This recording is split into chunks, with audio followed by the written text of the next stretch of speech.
Harry Potter and the Sorcerer's Stone. Chapter 1.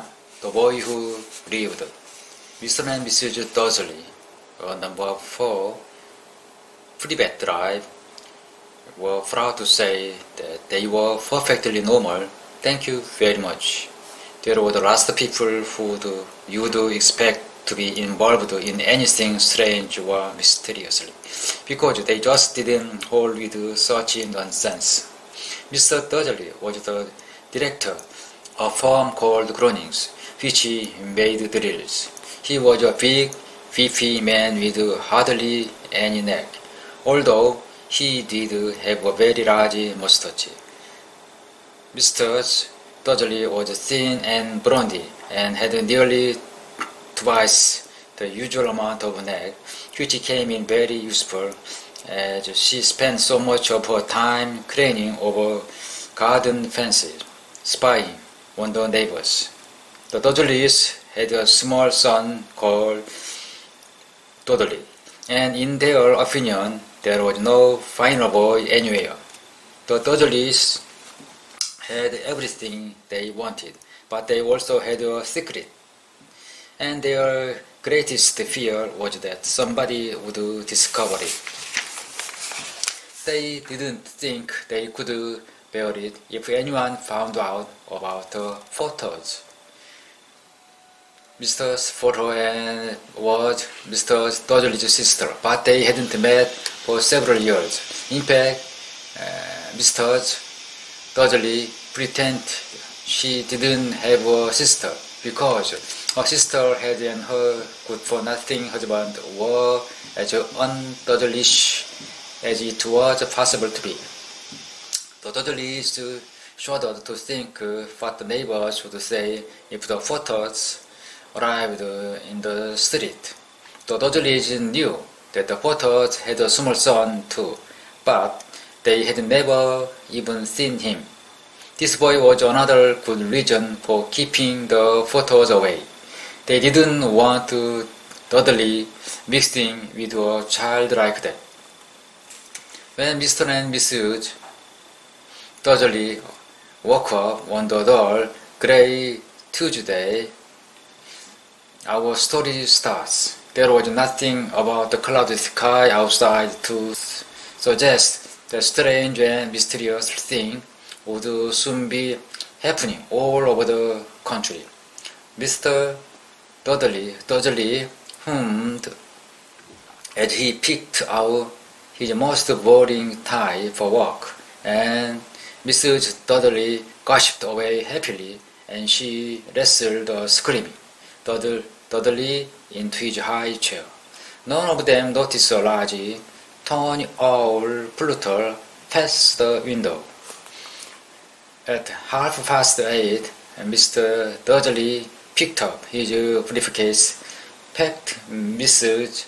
Dursley on the cheek, and tried to kiss Dudley goodbye, but missed because Dudley was now having a tantrum and throwing his cereal at the walls.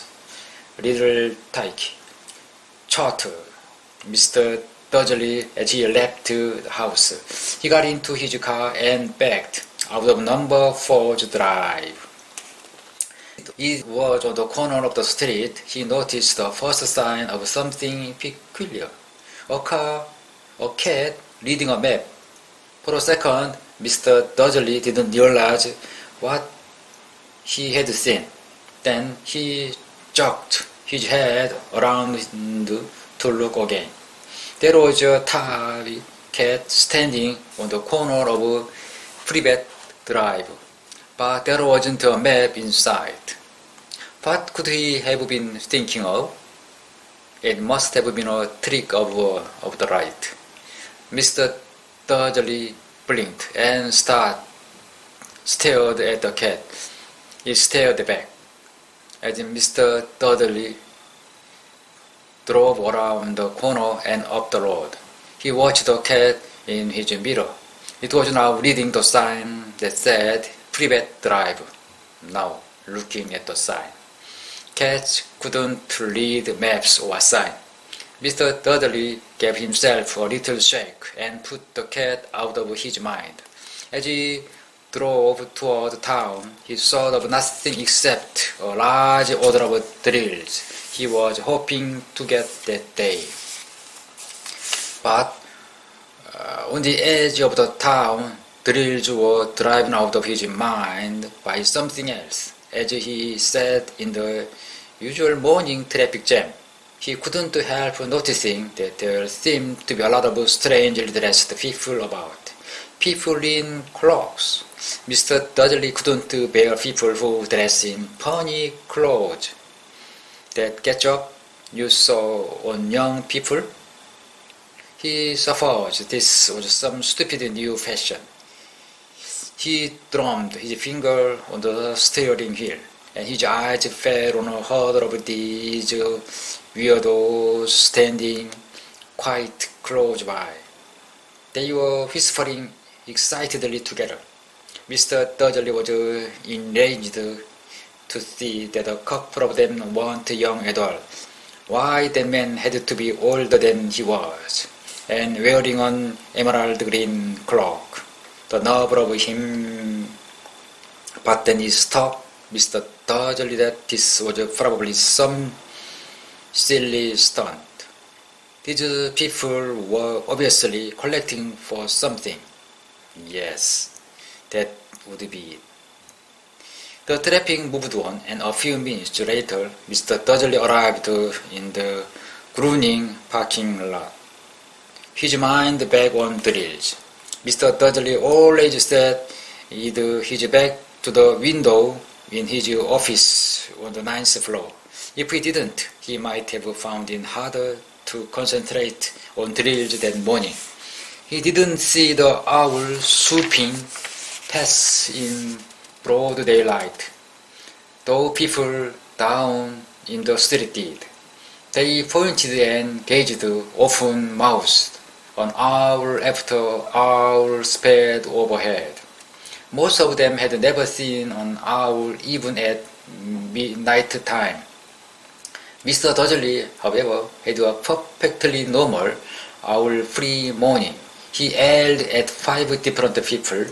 He made several important telephone calls and shouted a bit more.